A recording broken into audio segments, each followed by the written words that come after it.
Hello प्यारे बच्चों, एक बार फिर से आप सभी का स्वागत है बिल्कुल ही नए लेक्चर में करंट इलेक्ट्रिसिटी के। अगर आपको याद हो तो पिछले लेक्चर में मैंने आप लोगों को रेजिस्टेंस के बारे में कुछ बातें बता दी थी और ऐसी बहुत सी बातें हैं रेजिस्टेंस के बारे में जो मैं आज के लेक्चर में आपके साथ शेयर करूंगा।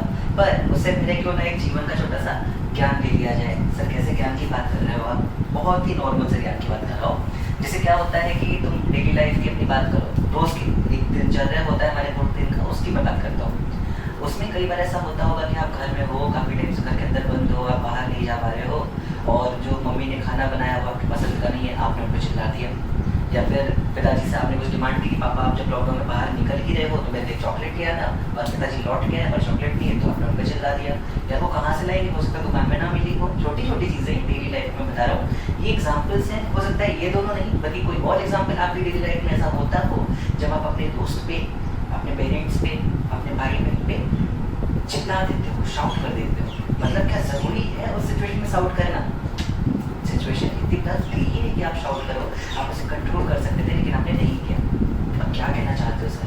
समझो मेरी बात। ये जो चिल्लाना होता है ना बेटा, ये जो चिल्लाना होता है ना, डांटना होता है ना, नफरत करना होता है ना, ये पेड़ के बीज की तरह होता है। किसकी तरह होता है बेटा? बीज की तरह। तुम जब चिल्लाते हो ना, तुम उस बीज को जमीन में लगा देते हो। अब होगा क्या? उस बीज से बनेगा पेड़। किसका पेड़? नफरत का पेड़।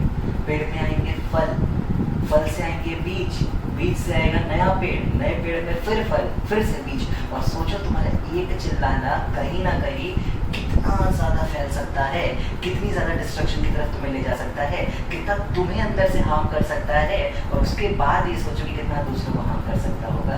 तो एक छोटी सी प्रॉमिस, एक छोटा सा प्रॉमिस आज के दिन जो हम लोग पूरे दिन करने वाले हैं वो ये है, कुछ भी हो जाए आज के दिन, बस आज के दिन आप में से कोई भी बच्चा किसी के ऊपर भी चिल्लाने वाला नहीं है, किसी को भी डांटने वाला नहीं है। सर ऐसी बातें आज अचानक से क्यों? बस ऐसे ही आया मन में तो बोल दिए बे, मान लो गई ना।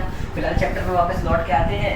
आज हमें सीखने हैं अलग अलग शेप के वायर्स हैं अगर मेरे पास, अलग अलग शेप के वायर्स हैं अगर मेरे पास, तो इन वायर्स की रेजिस्टेंस निकालनी सीखनी है मुझे, है ना। और इस टॉपिक को पढ़ाने से पहले मैं बस इतनी सी उम्मीद रखता हूँ कि तुम अपने 10th क्लास में 2 फॉर्मूले जरूर पढ़ के आए हो। हालांकि मैं उन दोनों फॉर्मूले को भी डिराइव करवाऊंगा, लेकिन अभी से कम 4 लेक्चर के बाद, कम से कम 3 से 4 लेक्चर के बाद। अभी बस मैं वो फॉर्मूला तुम्हें यहाँ लिख के दिखा रहा हूँ इस उम्मीद के साथ कि तुम्हें ये फॉर्मूले जरूर पता होंगे। और क्योंकि इसलिए फॉर्मूले तुम्हें पता होने जरूरी है कि जो टॉपिक है उसमें इन फॉर्मूलों का कहीं ना कहीं मैं इनडायरेक्टली, डायरेक्टली नहीं इनडायरेक्टली यूज जरूर दिखाना करूंगा। तो देखो ध्यान से, मुझे एक चीज पता होती है कि अगर मेरे पास कुछ रेजिस्टेंस सीरीज में लगे हुए हैं और मुझे उनकी इक्विवेलेंट वैल्यू निकालनी है, उनकी इक्विवेलेंट निकालनी है, तो R इक्विवेलेंट होता है R1 plus R2 plus dot dot dot सारे रेजिस्टेंस का सम। आप ये बात समझ सकते हो? हाँ सर। और उस तरीके से पैरेलल के लिए फॉर्मूला हो जाता है 1/R equivalent is equal to 1/R1 plus 1/R2 plus so on. चलो बहुत बढ़िया भाई सर, बहुत बढ़िया बहुत बढ़िया। तो हमने इक्विवेलेंट रेजिस्टेंस इन सीरीज का और इक्विवेलेंट रेजिस्टेंस इन पैरेलल का फॉर्मूला देख लिया है। ये सारे के फॉर्मूले हमने पहले पढ़ रखे हैं, तो ऐसा नहीं है सिर्फ आपने मुझे कोई बहुत नई चीज बता दी और मैं डर गई हूँ या डर गया हूँ इस लेक्चर को देखने से पहले। तो मस्त रहो, मजे में रहो और इस लेक्चर को एंजॉय करना शुरू करते हैं। देखो ध्यान से बेटा, मैं सबसे पहले केस में एक वायर लेता हूँ जो कि सिंपल सिलेंड्रिकल वायर है, बिल्कुल सिंपल, हॉलो नहीं है, सॉलिड वायर है एकदम। देखो ध्यान से, मान लो ये मेरा कंडक्टिंग वायर है, ठीक है, बहुत ही सिंपल सा वायर है। इस वायर का ये जो भी मटेरियल है उसकी रेजिस्टिविटी रो के बराबर दे रखी है मुझे। ये जो लेंथ है बेटा उसको मैं L मान के चलता हूँ, और जो क्रॉस सेक्शनल एरिया है वायर का ये मैं A लेके चलता हूँ। करंट इस डायरेक्शन में फ्लो कर रहा है। क्यों sir direction of flow of current क्यों बताया? क्योंकि याद करो मेरे बच्चों, मैंने लास्ट लेक्चर की लास्ट स्लाइड शायद तुमसे यही बोली है कि direction of flow of current matter करता है इक्विवेलेंट या फिर ओवरऑल रेजिस्टेंस सर्किट का निकालने के लिए। तो बहुत ध्यान से देखो, इस केस में मुझे इस पर्टिकुलर वायर का इक्विवेलेंट रेजिस्टेंस या फिर रेजिस्टेंस सिर्फ बोल लेता हूँ। इस केस में मुझे इस वायर की रेजिस्टेंस कैलकुलेट करनी है। बहुत आसान होता है सवाल को कर पाना। कैसे करते हैं सर? ध्यान से देखो, हमारे को बस एक फॉर्मूला ही यूज करना है कि जो R इक्विवेलेंट निकल के आएगा या जो R निकल के आने वाला है that is going to be rho times of L by A। Sir ये क्या हो गया? अरे बेटा पिछले लेक्चर में बताया हुआ फॉर्मूला, ऐसे मत पूछो ये क्या हो गया। तो R is equal to rho L by A। क्या हम हर बार ये फॉर्मूला लगाते हैं? हाँ सर, हम हर बार इस फॉर्मूले जैसा ही ये फॉर्मूला लगाते हैं, पर ये फॉर्मूला कब लगाएंगे? जब हर बार जो करंट जा रही है वो जिस क्रॉस सेक्शन से गुजर रही है वो क्रॉस सेक्शन यूनिफॉर्म हो। जैसे आप यहाँ पे, जब आप यहाँ पे देखो, ये जिस एरिया से गुजरी थी करंट, क्या वो ए था? हाँ, तो ये भी तो एरिया ए ही है। हाँ, जब यहाँ से गुजरी होगी तो ये भी तो क्रॉस सेक्शन ए ही है, ये भी तो क्रॉस सेक्शन ए ही है, ये भी तो क्रॉस सेक्शन ए ही है। क्या क्रॉस सेक्शनल एरिया बदल रहा है क्या? नहीं ना। अगर क्रॉस सेक्शनल एरिया नहीं बदल रहा है मेरे बच्चों, तो तुम डायरेक्ट लगाओ इस फॉर्मूले को और डायरेक्ट मिलेगा तुम्हें तुम्हारा आंसर। क्या इस सवाल में हमारा cross sectional area current starting point से लेकर करंट के एंड पॉइंट तक हमेशा ए ही रहने वाला है? हाँ। क्या जो लेंथ है वो एल के बराबर है? हाँ। क्या जो रेजिस्टिविटी है वो रो के बराबर है? हाँ। तो इस केस में डायरेक्ट रेजिस्टेंस का इक्विवेलेंट वैल्यू निकल के आने वाली है। कितनी आने वाली है सर? रो एल बाई ए के बराबर। यही है तुम्हारा आंसर। ओहो सर, इतनी आसान चीज सिखाने वाले थे आप। हाँ बच्चे, इतनी ही आसान चीज सिखानी थी, क्योंकि ये केस 1 है, तो इससे ज्यादा डिफिकल्ट करने में कोई मतलब भी नहीं था। आगे बढ़ते हैं, ध्यान से देखो अपने केस 2 की तरफ। केस 2 भी केस 1 जैसा ही है, बस कुछ चेंजेस हैं। क्या है सर चेंजेस, जरा बताओ तो। चलो, इस बार मेरे पास जो वायर है सॉलिड नहीं है, वो बल्कि हॉलो है। कैसा है मेरे बच्चों? हॉलो। बहुत बढ़िया सर, अच्छी बात है, हॉलो होना चाहिए, ये लो हॉलो। और अभी भी जो करंट है वो कहां से गुजरेगी? यहां से। देखो ध्यान से,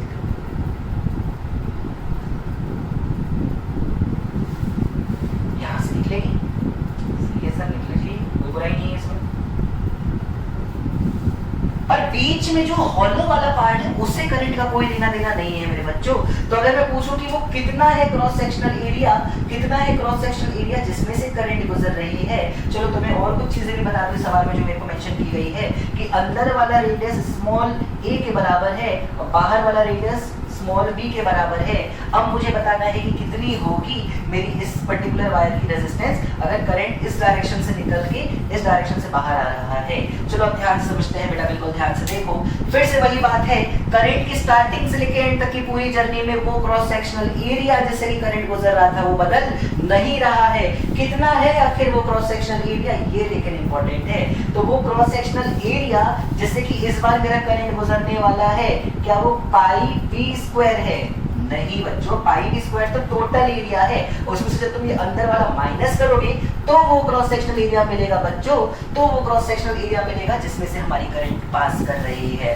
तो शाबाश मेरे बच्चों, एरिया निकल के आया है pi B square minus pi A square के बराबर। हमको क्रॉस सेक्शनल एरिया एक बार मिल गया है। और क्योंकि क्रॉस सेक्शनल एरिया पूरी जर्नी में करंट किसी और रहने वाला है, तो फिर से मुझे जो रिजल्ट निकालना है अपना इक्विवेलेंट रेजिस्टेंस या सिर्फ रेजिस्टेंस ऑफ वायर बोल लूं, वो फिर से डायरेक्ट फॉर्मूले का इस्तेमाल करने से, यानी कि रो एल अपॉन ए, ये कितना है pi B square minus pi B square, pi A square sorry, यही होने वाला है तुम्हारा इस सेकंड केस का आंसर। अरे सर क्या पढ़ा रहे हो, ये बहुत ज्यादा आसान चीजें हैं, कुछ अच्छा सिखाओ ना।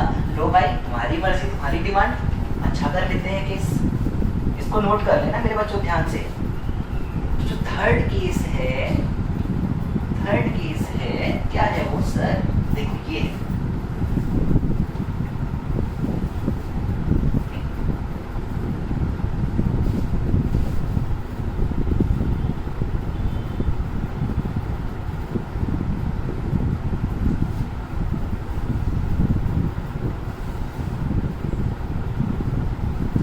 अरे सर नया क्या है? अरे रुक ना, देख मजा देख। ए है ये छोटा वाला और ये बड़ा वाला, रेडियस स्मॉल बी के बराबर है। प्रॉब्लम इतनी सी है कि पिछले क्वेश्चन से ये क्वेश्चन थोड़ा सा डिफरेंट है। कैसे डिफरेंट है सर? कैसे डिफरेंट है? ऐसे डिफरेंट है मेरे बच्चों, ऐसे डिफरेंट है कि अब करंट का जो फ्लो है, एक्चुअली जो बैटरी लगाई गई ना बेटा सर्किट में, वो ऐसे लगाई गई है। देखो ध्यान से,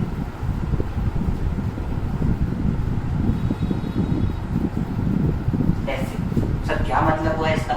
इसका मतलब ये हुआ है बच्चों, ध्यान से समझना, कि करंट इधर पॉजिटिव टर्मिनल से निकलेगा बैटरी के और सर्किट में हमारे ऐसे जा रहा है करंट। देखो ध्यान से, यूं फ्लो कर रहा होगा करंट, जो भी करंट फ्लो कर रहा होगा इस तरीके से। अभी तक करंट ऐसे जाया करता था, अब अंदर वाले सरफेस से बाहर वाली सरफेस की तरफ आ रहा है मेरा करंट। अंदर वाले सरफेस से बाहर वाले सरफेस की तरफ आ रहा है मेरा करंट। और अब मुझसे कहता है कि आखिर बताओ क्या होगा इस वायर का रेजिस्टेंस। गिवन क्या है मुझे? इस मटेरियल की रेजिस्टिविटी गिवन है वो हर क्वेश्चन में गिवन है रो के बराबर। चलो बिल्कुल ध्यान से समझो कैसे करेंगे आखिर जैसा सवाल।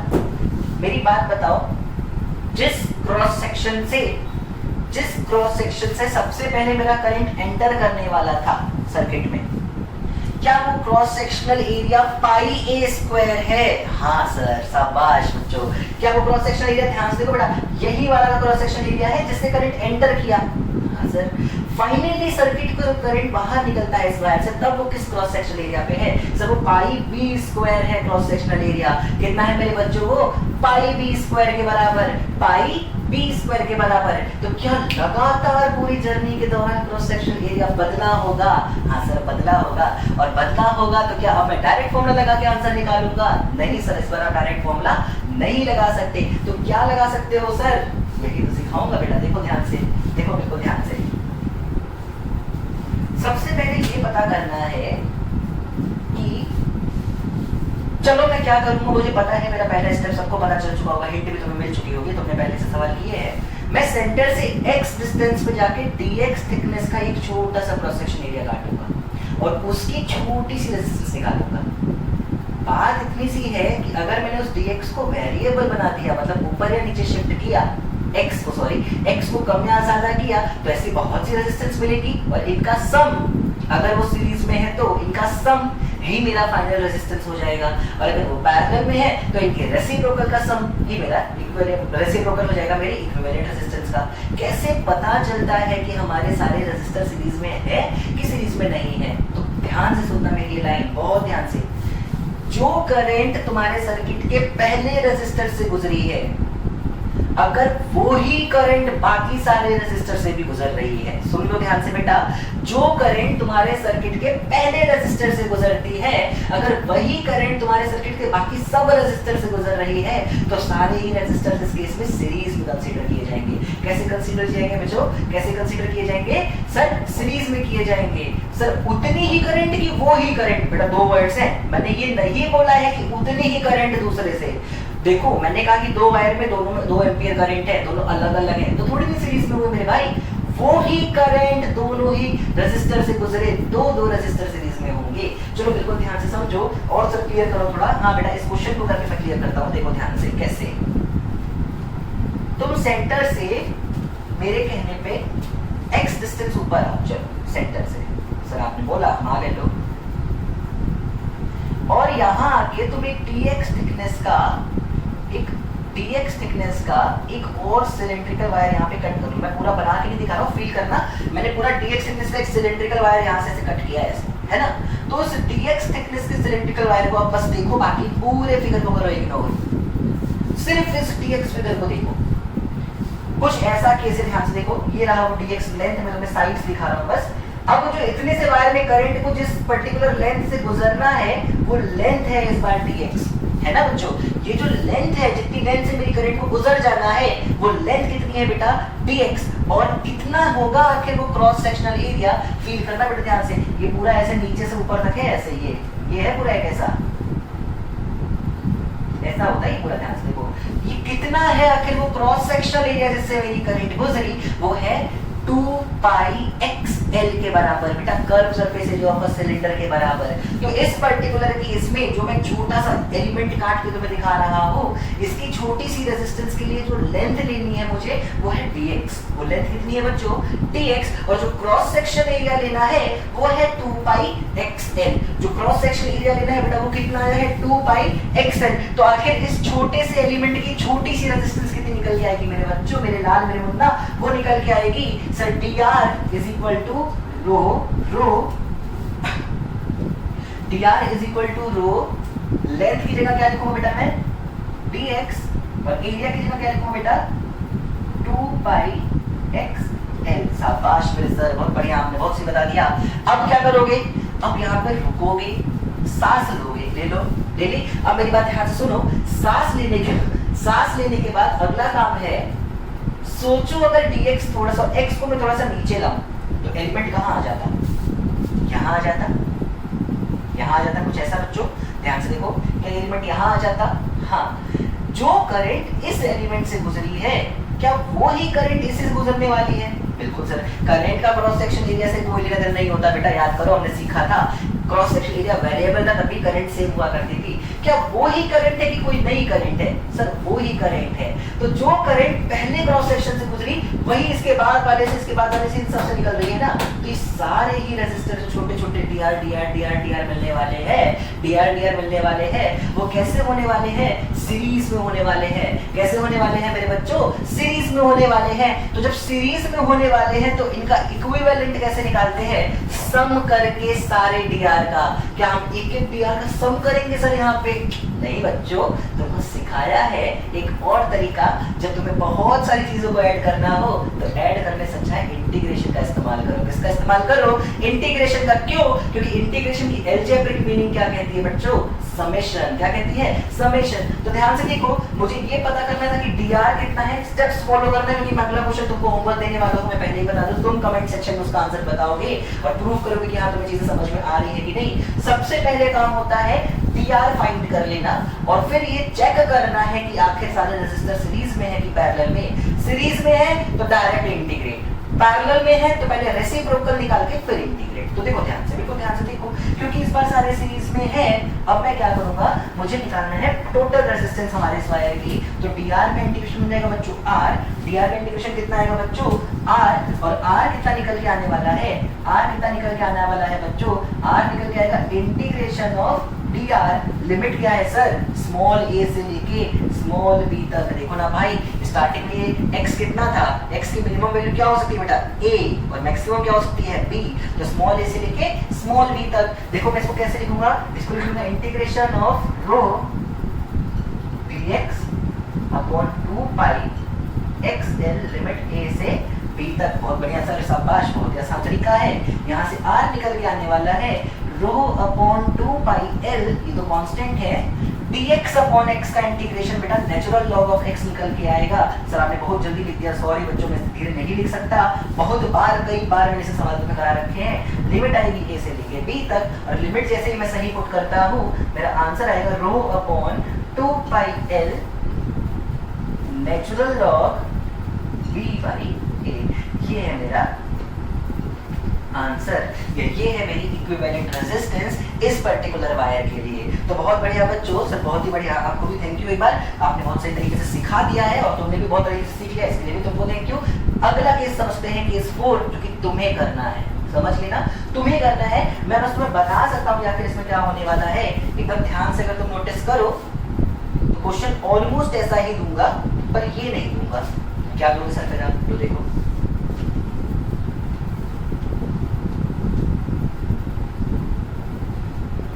केस 4।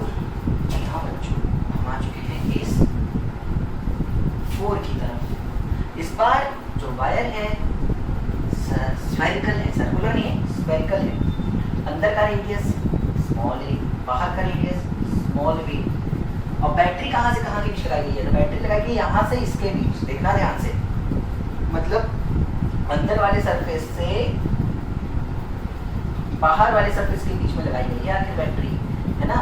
तो बैटरी अगर ऐसे लगाई है तो भाई करंट जाहिर सी बात है हर बार अंदर से बाहर की तरफ फ्लो करने वाला है। कैसे कैसे फ्लो करेगा सर थोड़ा बता दो। ऐसे करेगा बेटा फ्लो, देख ऐसे, इस तरफ जाना होगा तो ऐसे ऐसे ऐसे। क्यों? इस बार करंट की फ्लो की डायरेक्शन ऐसे जाना होगा। जब सबसे अंदर वाले सरफेस एरिया की अगर मैं बात करूं कि कितने सरफेस एरिया से करंट गुजरा, वो आएगा 4 पाई a स्क्वायर के बराबर। याद करो, curve surface area of a shell, sphere की बात करें तो 4 पाई a स्क्वायर के बराबर। और जब वही सबसे बाहर पहुंच जाएगा करंट तो वो एरिया बदल के 4 पाई b स्क्वायर हो गया होगा। मतलब एरिया है वेरिएबल, तो डायरेक्ट फॉर्मूले का इस्तेमाल नहीं करोगे। इस्तेमाल करोगे तो इंटीग्रेशन का। सबसे पहले निकालोगे dr, फिर सोचोगे कि क्या सारे रेजिस्टेंस सीरीज में है कि पैरेलल में, और लास्ट स्टेप है कि अगर सीरीज में है तो डायरेक्ट करोगे इंटीग्रेशन, और अगर है वो पैरेलल में तो पहले तुम करोगे रेसिप्रोकल, फिर करोगे इंटीग्रेशन, फिर जो रिजल्ट मिलेगा उसको फिर से एक बार रेसिप्रोकल, वहां से आएगा तुम्हारा फाइनल आंसर। तो शाबाश बच्चों, मैं उम्मीद करता हूँ ये छोटा सा आसान सा सवाल जो मैंने तुम्हें दिया वो तुम जरूर करोगे। और बस मैं लास्ट केस तुम्हारे लिए लेके आता हूँ, जल्दी से आप इस क्वेश्चन को तब तक नोट कर लीजिए। तो तो चलो बच्चों चलते हैं हम अपने फिफ्थ केस की तरफ। फिफ्थ केस का फिगर थोड़ा सा कॉम्प्लिकेटेड था, लेकिन ऐसा नहीं है कि आप समझ ना पाओ, मैं फिर भी आपको एक बार फील करा दूं। मेरे पास एक रेक्टेंगल समझते हो आप? हाँ सर समझते, स्क्वायर समझते हो, चलो रेक्टेंगल ज़्यादा अच्छा है क्योंकि मैंने इसको एच लिया है और ये जो लेंथ है ये है b माइनस ए, ठीक है। रेक्टेंगुलर शेप में पूरा ऐसे सर्कुलर ट्यूब टाइप का है, समझ लो। उसका मैंने सिर्फ 1/4 यानी कि क्वार्टर पार्ट आपको शो किया है, मतलब फ्रंट फेस अगर आप देखते हो तो रेक्टेंगल जैसा नजर आएगा, पर ये है एक 1/4 सर्कल टाइप जैसा, है ना। एकदम ध्यान से समझो, ये है इसका सेंटर और अंदर वाला रेडियस ए ले रखा है मैंने और बाहर वाला रेडियस बेटा मैंने बी के बराबर ले रखा है, ठीक है। अब क्या हुआ कि अब ऐसा कुछ हो रहा है कि करंट एंटर कर रही है यहाँ से, ठीक है, करंट एंटर कर रही है यहाँ से और एग्जिट कर रही है यहाँ से, ऐसे जा रही है मेरी करंट इस बार, ठीक है ना। तो डायरेक्शन ऑफ करंट मैटर करता है, इसलिए हर बार डेरिवेशन से पहले मैंने करंट के बारे में जरूर आपको मेंशन किया है कि करंट कहाँ से कहाँ जा रही होगी। तो आखिर करंट एंटर किया यहाँ से, मतलब ऐसे समझो ये ट्यूब ऐसे रखी हुई थी तो करंट यहाँ से घुस के ऐसे ट्रेवल करके यहाँ से बाहर निकलने वाली है इस पर्टिकुलर केस में। और मुझे क्या फाइंड करना है बच्चों, मुझे निकालनी है इक्विवेलेंट रेजिस्टेंस या फिर resistance of this wire, simple भाषा में बोलूं तो। चलो ध्यान से देखो कैसे निकालेंगे सर इस बार, कैसे निकालेंगे इस बार सर। क्रॉस सेक्शनल एरिया तो नहीं बदल रहा, आपने कहा था क्रॉस सेक्शनल एरिया नहीं बदल रहा, आपने कहा था क्रॉस सेक्शनल एरिया अगर नहीं बदल रहा है तो रेजिस्टेंस का डायरेक्ट फॉर्मूला लगा सकते हो। तो क्या इस बार डायरेक्ट फॉर्मूला लगाओगे? नहीं बच्चों, भले ही क्रॉस सेक्शनल एरिया नहीं बदल रहा है, इनफैक्ट सच ये है कि क्रॉस सेक्शनल एरिया बदल रहा है, सिर्फ मैग्नीट्यूड है जो क्रॉस सेक्शनल एरिया का वो नहीं बदल रहा है। ओ हो सर फिर मजाक कर रहे हो आप, छेड़ दिए टॉपिक को।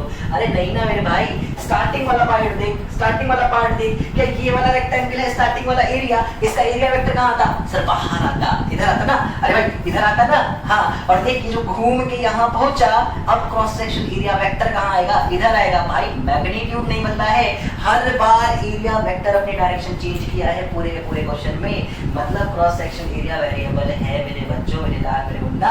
समझना इस बात को, क्रॉस सेक्शनल एरिया दिखने में भले ही एक जैसा दिख रहा है, हर जगह कांस्टेंट नजर आ रहा होगा हर जगह, पर एक्चुअली सिर्फ उसका मैग्नीट्यूड कांस्टेंट है, उसकी डायरेक्शन लगातार बदल रही है। और याद रखने की बात यह है कि एरिया हमेशा से, इतिहास गवाह है, महाभारत से भी पहले के समय से वेक्टर क्वांटिटी माना गया है, तो भूलना नहीं है ये बात, हमको याद रखनी है हमको ये सारी बात। और क्या अब मैं डायरेक्ट फॉर्मूला लगाने वाला काम करूंगा? नहीं सर, आंखें खुल चुकी है हमारी, हम डायरेक्ट फॉर्मूला तो नहीं लगाएंगे। क्या करेंगे फिर? इंटीग्रेशन का काम लेंगे सर। कैसे लोगे सर? सबसे पहले सेंटर से आ जाओ बेटा एक्स डिस्टेंस में, जैसा मैं कर रहा हूँ वैसे तो कर लोगे ना? हाँ सर कर लेंगे।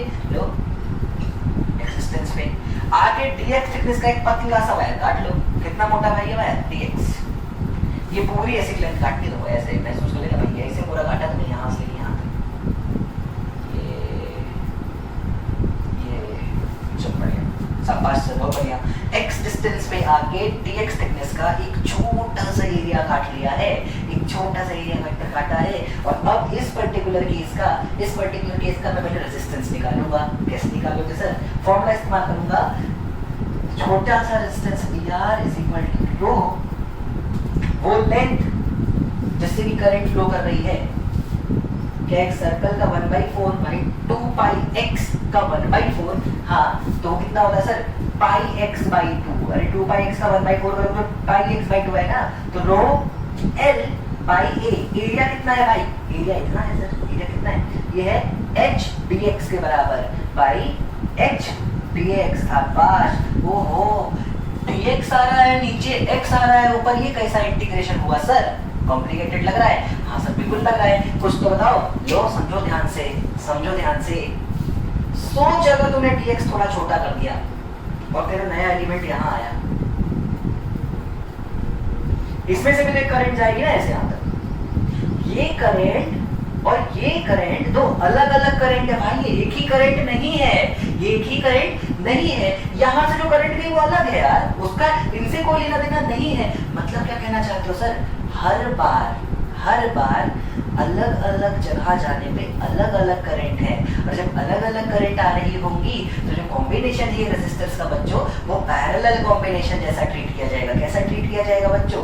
पैरेलल कॉम्बिनेशन जैसा। सर मैग्नीट्यूड हो सकता है मैग्नीट्यूड सेम हो मेरे भाई, मैं कहाँ मना कर रहा हूँ, पर करंट का मैग्नीट्यूड मतलब वैसे ही करंट, वो ही करंट नहीं, मैं वो ही करंट चाहता हूँ हर जगह से गुजरे जो इस क्रॉस सेक्शन एरिया से गुजरी है करंट, क्या वो इससे भी गुजर सकती है क्या? नहीं ना, वो उछल के ऐसे थोड़ी यहाँ आ जाएगी यार, वो अलग है, पहला क्रॉस सेक्शन वाला करंट अलग है। तो ये कॉम्बिनेशन है, पैरेलल कॉम्बिनेशन। और जब जब आएगा इतिहास में पैरेलल कॉम्बिनेशन, हम R को सबसे पहले 1/dr लिखेंगे। तो 1/dr कितना आएगा, देखो ध्यान से, 1/dr निकल के आएगा 2h dx अपॉन रो पाई x। ओहो बहुत बढ़िया सर, शाबाश। अब क्या करोगे सर, अब करेंगे ना इंटीग्रेशन यार।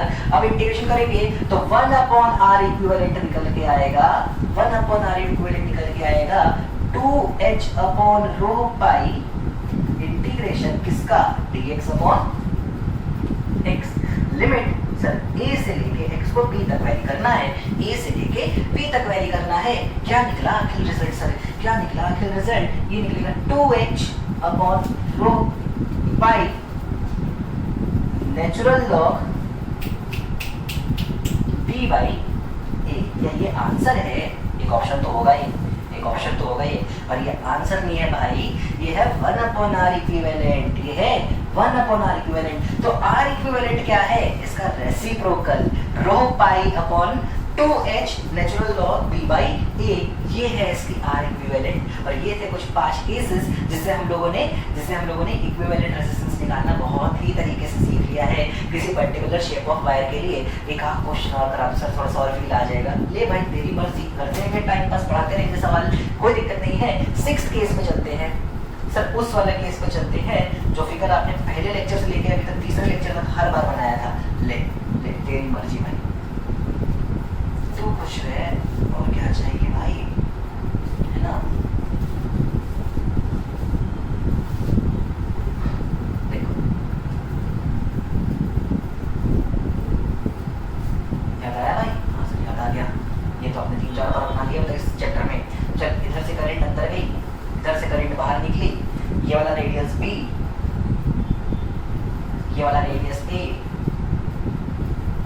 निकालना है हमको ये लेंथ l, निकालनी है हमको इसकी इक्विवेलेंट रेजिस्टेंस। आखिर इस वायर की कितनी होगी इक्विवेलेंट रेजिस्टेंस, मटेरियल की रेजिस्टिविटी रो दे रखी है बेटा, मैं बार बार अगर लिख नहीं पा रहा हूँ, भूल जा रहा हूँ तो आप मत भूलना, आप पहले से या तो हेडिंग में मेंशन कर लो ऑल वायर है रेजिस्टिविटी रो, या फिर हर केस में लिख लो रेजिस्टिविटी रो है, इसको लिखना भूलना नहीं है। चलो भाई पहले तो मुझे एक बात बताओ, क्या स्टार्टिंग में जब करंट एंटर कर रही है इस वायर में तो cross section area pi a square है, और क्या जब करंट इस पूरे वायर को लीव करने वाली है मेरे बच्चों तो क्या एरिया पाई b स्क्वायर है? हाँ सर, मतलब क्या करंट लगातार वेरिएबल क्रॉस सेक्शन एरिया से जा रही है? हाँ सर। तो क्या हम डायरेक्ट कोई फॉर्मूला यूज कर सकते हैं? ना सर। तो क्या हम इंटीग्रेशन का इस्तेमाल करेंगे? हाँ सर। क्या कॉम्बिनेशन निकालने के लिए सबसे पहले आप यहाँ से x डिस्टेंस पे जाने वाले हो और dx थिकनेस की एक रिंग काटने वाले हो? बिल्कुल बेटा, हाँ बिल्कुल। यहाँ से मैं x पे जाके dx थिकनेस की एक रिंग काट लेता हूँ जिसका खुद का रेडियस स्मॉल r हो, कितना हो मेरे बच्चे? ओ स्मॉल r हो, और ये लेंथ कितनी है मैंने? dx। चलो देखो ध्यान से, ये है लेंथ, ये वाला पार्ट है पूरा लेंथ का, देखो भाई ये है dx मोटापा, और मोटापा बोले खुद की याद आ जाती, dx है इसका मोटापा और स्मॉल r है इसकी रेडियस।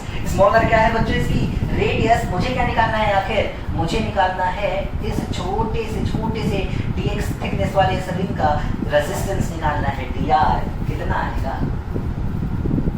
dr निकल के आएगा रो, वो लेंथ जिससे करंट पास किया यानी dx, और वो एरिया पाई r स्क्वायर। ओहो बहुत बढ़िया। इक्विवेलेंट रेजिस्टेंस निकालने के लिए इसको इंटीग्रेट कर दें?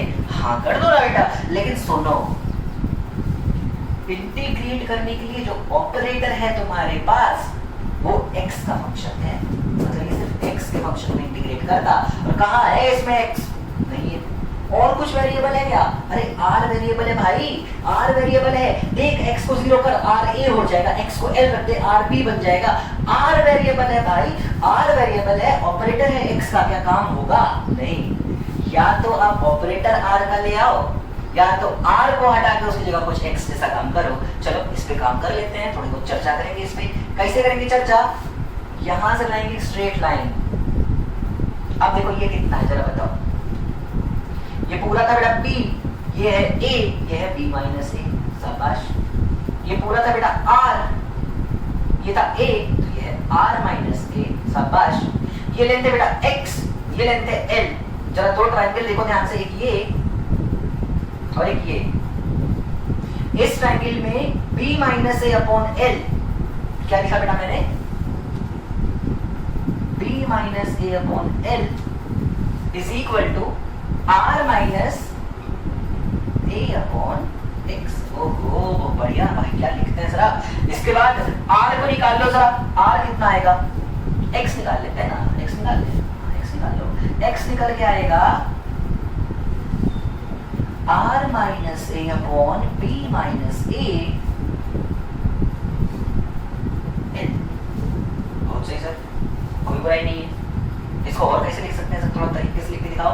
लो इसको थोड़ा तरीके से लिखते हैं, इसको अगर थोड़ा तरीके से लिखे तो मैं यहाँ पे लिखता हूँ बेटा, मेरे को थोड़ी सी दिक्कत हो जाएगी वरना वहाँ बोर्ड के किनारे, या चलो बाकी का काम यहाँ करूँगा, अब इसको यहाँ आगे बढ़ाता हूँ। x निकल के आया है r upon b minus a, ऐसे लिखता हूँ, l r upon b minus a minus l a upon b minus a। एक तो आया x, हाँ सर लिया है, कुछ गलत नहीं लिखा आपने। अब क्या करोगे सर, करूंगा डिफरेंशिएट, क्यों, मुझे निकालना था dx। तो देखो dx कितना निकल के आएगा, या फिर dx बाई dr कितना निकल के आएगा, वो आ जाएगा सिर्फ और सिर्फ l upon b minus a के बराबर। और यहाँ से dx कितना आ जाएगा, भाई बोलना नहीं, इस तरह से चलते आए हैं। यहाँ से dx कितना आ जाएगा, वो आ जाएगा l dr upon b minus a। बहुत बढ़िया सर, बहुत बढ़िया। क्या dx की मिल चुकी है वैल्यू, बिल्कुल। क्या तुम इतना नोट कर लोगे जितनी मैंने चीजें लिखी हैं, हाँ सर। अगर तुम कर लोगे नोट तो मैं इस उम्मीद में अब जा रहा हूँ रब करने इस पूरे डेरिवेशन को, सिवाय पहले लाइन के।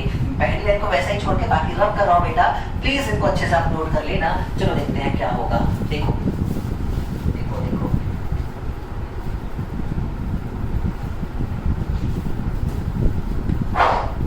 ओहो मैं तो बोल ही क्या क्या निकला था। चलो देखते हैं, यहाँ से dr को मैं और क्या लिख सकता हूँ बेटा, rho upon pi r square, और dx की वैल्यू अभी अभी निकल के आई है l upon b minus a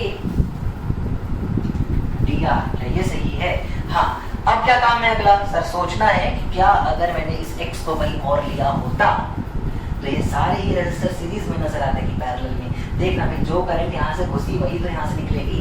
her cross section से एक ही करंट निकल रही है बच्चों, तो हर एक रेजिस्टर जो मिलने वाला है वो होगा सीरीज में। और अगर रेजिस्टर है सीरीज में तो हमारा काम है अगला इंटीग्रेशन। डायरेक्ट इंटीग्रेट करो तो यहाँ से R निकल के आएगा, या R इक्विवेलेंट निकल के आएगा rho upon pi b minus a, जो कांस्टेंट है उनको बाहर ले लिया, l कांस्टेंट उसको बाहर ले लिया। Integration of dr by r square, integration of dr by r square. Limit लगानी है r की स्मॉल a से लेके स्मॉल b तक, क्योंकि जब x को करोगे 0 r होगा स्मॉल a, x को करोगे l r होगा स्मॉल b। इसको करते हैं फर्दर सॉल्व, इसको करेंगे फर्दर सॉल्व। देखो क्या मिलेगा, r is equal to rho l upon pi b minus a 1 upon x square का इंटीग्रेशन माइनस 1 अपॉन एक्स होता है, हाँ सर। लिमिट a से लेके b तक। बहुत बढ़िया बच्चों, बहुत बढ़िया। मैं फिर से बोर्ड रब कर रहा हूँ, इतनी चीजों को नोट करते चलो। अगर मैंने इतना काम कर लिया है तो देखो कितना आसान हो चुका है मेरे लिए सारा कैलकुलेशन। जैसे ही मैं लगाऊंगा इसमें सारी लिमिट्स, ये मिलेगा r is equal to rho l upon pi b minus a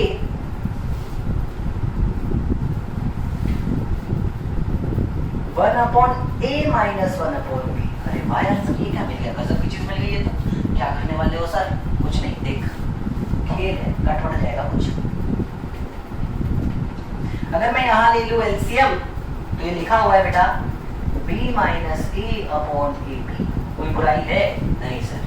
क्या करोगे, b माइनस से b माइनस से कैंसिल करेंगे सर, और कैंसिल करते ही r इक्वल निकल के आएगा रो l upon pi a b। देखो कितना बढ़िया, कितना आसान सा फॉर्मूला है। पर जितना आसान फॉर्मूला है शायद इस फॉर्मूला को पहुंचने के लिए रास्ता उतना आसान नहीं था, या शायद ऐसा बोलना ज्यादा अच्छा रहेगा कि रास्ता थोड़ा नया था। हमने कुछ बहुत ही बेहतरीन सी चीज सीखी ही है और इसलिए हमें खुश होना चाहिए। तो चलो बच्चों अच्छे से सारे 6 के 6 टॉपिक में नोट करो।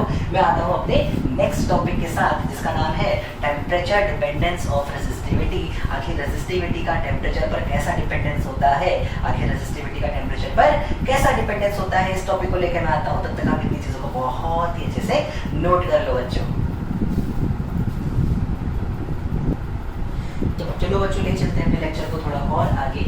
और जो नेक्स्ट टॉपिक हमें अब शुरू करना है वो है change in resistivity with temperature. कि आखिर टेम्परेचर के बदलने के साथ साथ रेजिस्टिविटी कैसे बदल रही है किसी मटेरियल की। इस पूरे ही टॉपिक को समझने से पहले हमें एक और टर्म यहाँ पे समझना पड़ेगा जिसका नाम है कोफिशिएंट ऑफ थर्मल रेजिस्टिविटी यानी कि अल्फा। इसको कैसे शो करेंगे बच्चों, अल्फा से। और क्या होता है ये कोफिशिएंट ऑफ थर्मल रेजिस्टिविटी, तो उसकी डेफिनेशन ध्यान से देखो, the change in resistivity factor. Resistivity में चेंज की बात नहीं कर रहा है, रेजिस्टिविटी के चेंज के फैक्टर की बात कर रहा है। The change in resistivity factor of a material पर डिग्री चेंज इन टेम्परेचर। पर डिग्री चेंज इन टेम्परेचर को क्या बोला जाएगा बच्चों, coefficient of thermal resistivity. Sir definition को और ध्यान से समझाओ। देखो मैं समझाता हूँ। मान लो dt चेंज टेम्परेचर में लाने से जो रेजिस्टिविटी में चेंज है वो d रो आती हो। कितनी आती हो, d रो आती हो। तो d rho upon row,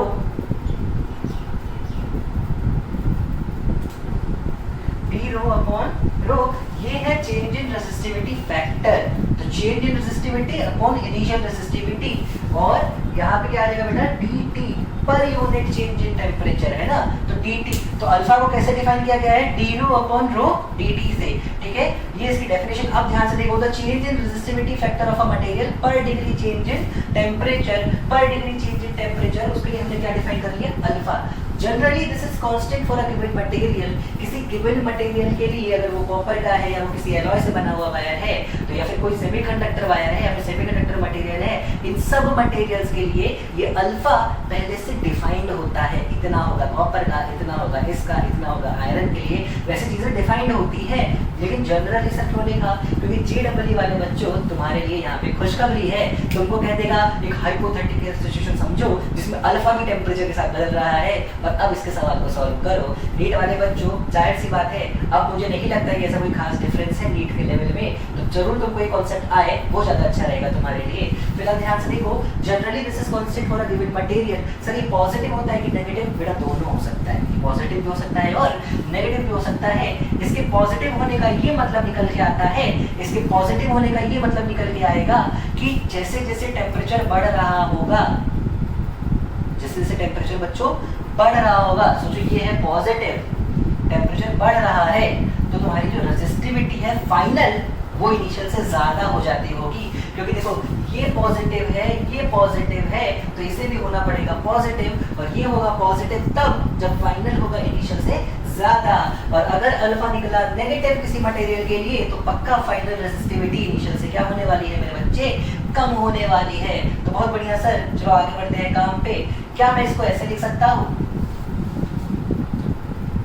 d rho upon rho is equal to alpha dt, लिख सकते हो sir.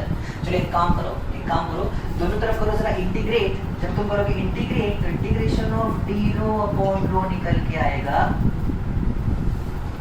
Integration of alpha dt। मान लो जो मेरा पर्टिकुलर केस है जिसमें रो इनिशियल से बदल के रो फाइनल तक जा रहा है, रो इनिशियल से बदल के रो फाइनल तक जा रहा है, और टेम्परेचर का चेंज थीटा इनिशियल या फिर टी इनिशियल से लेके टी फाइनल तक जा रहा है। तो जब मैं इस इंटीग्रेशन को परफॉर्म करूंगा तो ये मुझे मिलने वाला है बच्चों natural log of rho is equal to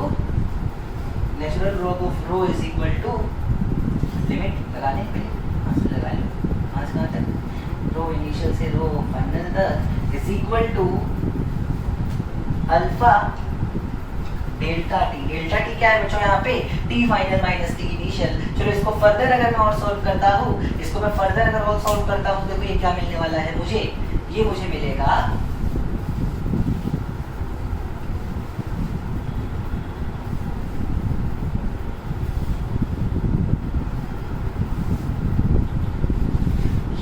बेटा natural log of rho final upon rho initial is equal to alpha delta T, यहाँ से rho final upon rho initial निकल के आएगा e to the power alpha delta T, और यहाँ से एक फॉर्मूला मिलेगा rho final is equal to rho initial e to the power alpha delta T. ये है वो फॉर्मूला जिसकी मदद से तुम अपने सवालों को सॉल्व कर लिया करोगे। क्या है फाइनल रेजिस्टेंस, अगर तुम्हें अल्फा और डेल्टा टी दोनों पता है तो डायरेक्ट इस फॉर्मूले का इस्तेमाल करके वहां से आंसर निकाल लिया करोगे। बेहद इंपॉर्टेंट फॉर्मूला है, इसे बहुत ही अच्छे से अपनी रगों में, अपने खून में दौड़ा लो। और मैं चाहता हूँ इसके कुछ और फॉर्म्स की तरफ कि अगर ये डेल्टा टी बहुत ज्यादा ना हो, मान लो 20, 30, 40 डिग्री के आसपास तक हो, तो क्या करोगे, तो कौन सा फॉर्मूला इस्तेमाल किया करोगे। देखो ध्यान से e की पावर x, जैसा मान लो ये फंक्शन, मतलब ये जो लिखा है ये x लिखा है, e की पावर x का एक्सपेंशन होता है 1 plus x upon 1 factorial plus x square upon 2 factorial. e की पावर x मैं लिख देता हूँ, आप लोग चाहो तो कॉपी में नोट कर लेना। e की पावर x को हम ऐसे भी लिख सकते हैं, अगर एक्सपेंड करें तो 1 प्लस x की power 1 upon 1 factorial plus x की पावर 2 अपॉन 2 फैक्टोरियल प्लस, ऐसे करके लिख सकते हो इसको, है ना। तुम ऐसे भी इसको लिख सकते हो। अगर मैं बोलता हूँ कि ये जो चीज़ है, क्योंकि अल्फा बेटा बहुत छोटा होता है, तो अल्फा डेल्टा टी भी काफ़ी छोटा होगा। अल्फा होता है काफ़ी छोटा, अल्फा खुद होता है काफ़ी छोटा, तो अल्फा डेल्टा टी भी बेटा काफ़ी छोटा होगा। अल्फा डेल्टा टी अगर काफ़ी छोटा होगा तो x की पावर 1 तक तो समझ में आता है, उस काफ़ी छोटी चीज़ का स्क्वायर ऑलमोस्ट 0 हो जाएगा। तो मैं चाहूँ तो इसको सिंप्लीफाई करके या फिर एक्सपेंड करके ऐसे भी लिख सकता हूँ। इसको कैसे लिख सकता हूँ, ध्यान से देखना कि rho final is equal to rho initial 1 plus x यानी अल्फा डेल्टा टी प्लस इसके बाद वाले टर्म्स को इग्नोर कर दे रहा हूँ, तो ये भी फॉर्मूला है जो मुझे कई बार इस्तेमाल करना पड़ सकता है हमारे क्वेश्चंस को सॉल्व करने के लिए। ऐसा फॉर्मूला तब यूज करना है बेटा जब टेम्परेचर में चेंज 100 डिग्री 150 डिग्री तक हो, इससे ज़्यादा में कोई मत करना। ये तब यूज करना जब 900 1000 डिग्री के आसपास टेम्परेचर का चेंज दे रखा हो। तो ये भी एक फॉर्मूला है जो बहुत इंपॉर्टेंट है, वो भी एक फॉर्मूला है जो बहुत इंपॉर्टेंट है।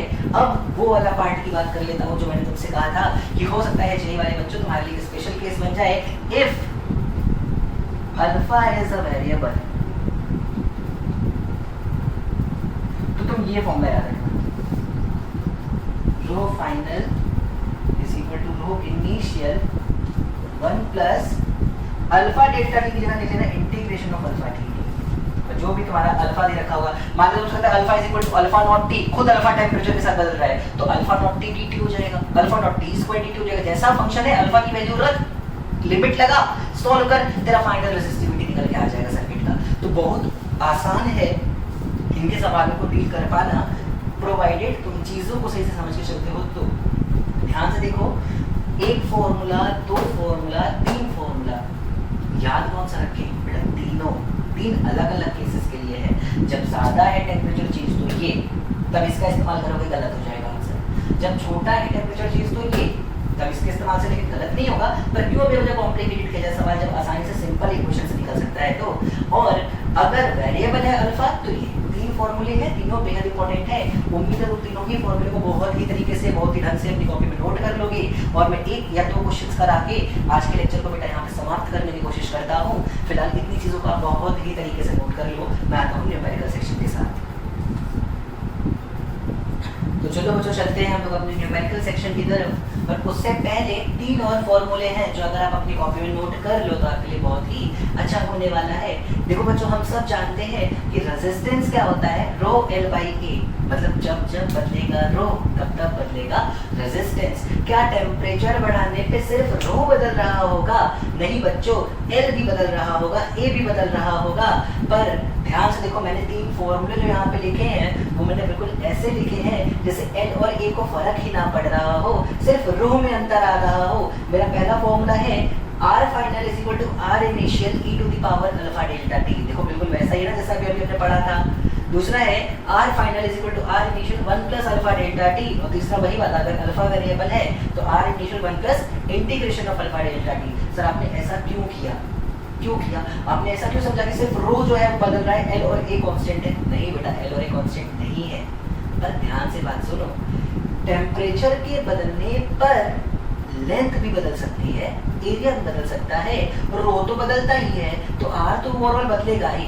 पर अंतर है, क्या अंतर है सर? लेंथ और एरिया के लिए भी अगर तुम्हें 11th में टॉपिक याद हो तो कोफिशिएंट ऑफ थर्मल एक्सपेंशन करके पढ़ाया था, linear expansion, coefficient of superficial या एरियल एक्सपेंशन अल्फा और बीटा से शो किया करते थे और वो 10 टू द पावर -6 के टर्म्स में हुआ करते थे।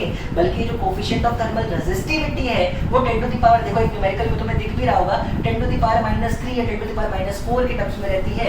मतलब इससे भी 1000 गुना छोटा होता है कोफिशिएंट ऑफ लीनियर एक्सपेंशन या एरियल एक्सपेंशन। और इतने छोटे में जो चेंज आएगा वो कहीं ना कहीं सिर्फ रेजिस्टिविटी के चेंज के सामने देखा जाए तो ना के बराबर होगा। इसलिए मैं लेंथ और एरिया को कांस्टेंट मानते हुए सिर्फ जहां जहां रो था, रो L/A फॉर्मूला यूज करके मैंने R फाइनल और R इनिशियल में भी तीन रिलेशन लिख रखे हैं। प्लीज इन्हें अच्छे से अपनी कॉपी में नोट कर लो और फिर देखते हैं एक प्यारा सा छोटा सा न्यूमेरिकल। देखो बच्चों न्यूमेरिकल में क्या लिखा हुआ है, न्यूमेरिकल कह रहा है the resistance of iron and copper wire eight 20 degree Celsius is 3.9 and 4.1 ohm respectively. At what temperature will the resistance of both wires be same? हमको इनिशियल रेजिस्टेंस ऑफ Fe देखो कितना दे रखा है, R इनिशियल Fe दे रखा है 3.9 ओम, R initial copper दे रखा है 4.1 ओम। सवाल कहता है कि R फाइनल आयरन का और R फाइनल कॉपर का सेम होना चाहिए। क्या बहुत ही आसान सा सवाल है? हाँ है, अगर तुम सही फॉर्मूला पकड़ पाए हो तो। R फाइनल ऑफ आयरन होता क्या, R initial of iron 1 plus alpha iron delta P के बराबर, और R फाइनल ऑफ कॉपर क्या होता, R initial of copper 1 plus alpha copper delta P के बराबर। इसमें कोई बुराई नहीं है, बहुत बढ़िया। आगे करो, इसको सॉल्व, निकालना क्या है, डेल्टा T तक कहानी पहुंचाओ तो ये बन जाएगा R initial Fe minus R initial copper is equal to R initial Fe alpha Fe, sorry R initial copper alpha copper minus R initial Fe alpha Fe delta T। मैंने कुछ नहीं किया बेटा, मैंने ब्रैकेट खोल के इसको इधर और इस वाले सेकंड वाले टर्म को उस तरफ भेजा है, मैंने इसके अलावा कुछ खास नहीं किया है अभी तक। यहाँ से डेल्टा T देखो कितना निकल के आएगा, यहाँ से डेल्टा T निकल के आएगा R initial Fe minus R initial copper upon R initial copper alpha copper minus R initial Fe alpha Fe। शाबाश बच्चों, बहुत बढ़िया। क्या ध्यान से देखो, क्या ये सारी ही चीजें मुझे दी हुई हैं। R इनिशियल Fe 3.9, कॉपर 4.1, ये 3.9, ये 4.1, ये और ये देखो क्वेश्चन में दे रखा है। सब कुछ तुम यहाँ पे कर दो पुट, सब कुछ कर दो तुम यहाँ पे पुट और कर दो क्वेश्चन को सॉल्व, तुम्हारा आंसर निकल के आ जाएगा। बेटा मैं आंसर निकाल के दिखाऊं वो जरूरी नहीं है, मेरा मकसद है तुम्हें सिखाना और मुझे उम्मीद है कि तुमने सीखा होगा और अपनी कॉपी में तुम इसके आंसर तक को बहुत ही अच्छे से नोट करने वाले हो। तुम अपनी कॉपी में इसके आंसर तक को बहुत अच्छे से नोट करने वाले हो। मैं एक और क्वेश्चन आपके साथ डिस्कस करता हूँ और इस लेक्चर को करता हूँ बेटा पूरी तरह से पूरी तरीके से समाप्त। देखो ध्यान से, अगला क्वेश्चन है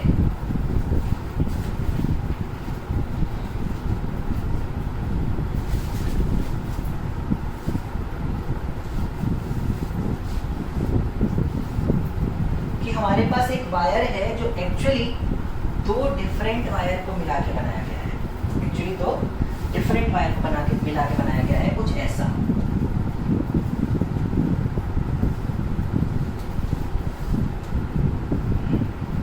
देखो ध्यान से, ये एक अलग मटेरियल है, ये एक अलग मटेरियल है, इसकी रेजिस्टिविटी दे रखी है बेटा ρ1 इनिशियल मान लो और अल्फा 1 है मान लो इसका कोफिशिएंट ऑफ थर्मल रेजिस्टिविटी। और उसी तरीके से इस मटेरियल की यानी इस वायर की जो रेजिस्टिविटी है बच्चों वो है ρ2 इनिशियली और अल्फा 2। चलो बढ़िया, हमको ये चार चीज इस क्वेश्चन में दे रखी है। क्रॉस सेक्शन एरिया ए मान लो, दोनों की लेंथ L ले लो, कोई बड़ी बात नहीं है। देखो ध्यान से, ये लेंथ L ले लो, L ले लो, L ले लो, ऐसा। अरे इधर देखो, ये एरिया ए ले लो। चलो ध्यान से, हाँ सही सवाल। सवाल क्या है कहता है कि बताओ क्या रिलेशन होना चाहिए रो 1 रो 2 अल्फा 1 और अल्फा 2 में। क्वेश्चन लिख देता हूं, फाइंड रिलेशन बिटवीन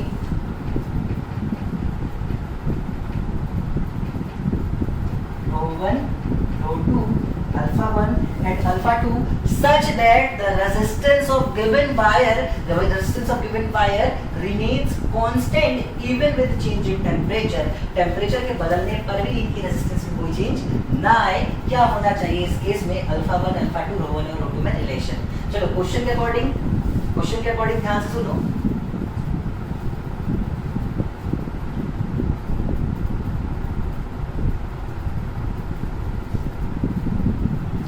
इस वायर की इनिशियल रेजिस्टेंस लिखते हैं R1 इनिशियल, वो आ जाएगा रो 1 L/A। बढ़िया। ऐसी सेकेंड वायर की इनिशियल रेजिस्टेंस क्या आएगी? रो 2 L/A। चलो बहुत बढ़िया।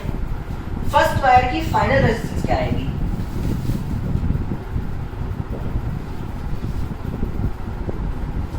R initial 1 plus alpha 1 delta T. और दूसरे वाले की फाइनल रेजिस्टेंस क्या आएगी? R initial 1 plus alpha 2 delta T. इसमें कोई दिक्कत है नहीं। क्वेश्चन के अकॉर्डिंग दोनों वायर का नेट रेजिस्टेंस यानी R1 initial plus R2 initial R1 final plus R2 final के बराबर होना चाहिए। मतलब रो 1 L/A प्लस रो 2 L/A बराबर होना चाहिए रो 1 L/A 1 plus alpha 1 delta T plus rho 2 L/A 1 plus alpha 2 delta T. चलो बढ़िया, शाबाश, दोनों को बराबर रख दिया। क्या देखो, रो 1 L/A रो 2 L/A रो 1 L/A रो 2 सब कैंसिल हो जाएगा। बहुत बढ़िया, कैंसिल हो जाएगा तो यहाँ पे बचेगा बेटा 0 is equal to rho 1 L/A alpha 1 delta T plus rho 2 L/A alpha 2 delta T. इसमें कोई दिक्कत है नहीं। अगर इसको और सॉल्व करो, बेटा मैं यहाँ करके दिखाता हूँ। यहाँ से मैं ऐसे लिख सकता हूँ कि बेटा रो 1 अल्फा 1 डेल्टा टी, तो L/A मैंने कैंसिल कर दिया, is equal to minus of rho 2 alpha 2 delta T cancel कर दिया। Rho 1 alpha 1 plus rho 2 alpha 2 is equal to 0। Rho 1 alpha 1 plus rho 2 alpha 2 is equal to 0। ये आ गया है बहुत ही सुंदर, बहुत ही शानदार सा एक रिजल्ट। जब ये रिजल्ट सेटिस्फाई कर रहे होंगे दोनों वायर, तब तक इनके टेम्परेचर से इनके रेजिस्टेंस में कोई फर्क पड़ने वाला नहीं है। चलो बहुत बढ़िया सर, आपने पूरी तरीके से इस सवाल को भी हमें सिखा दिया है।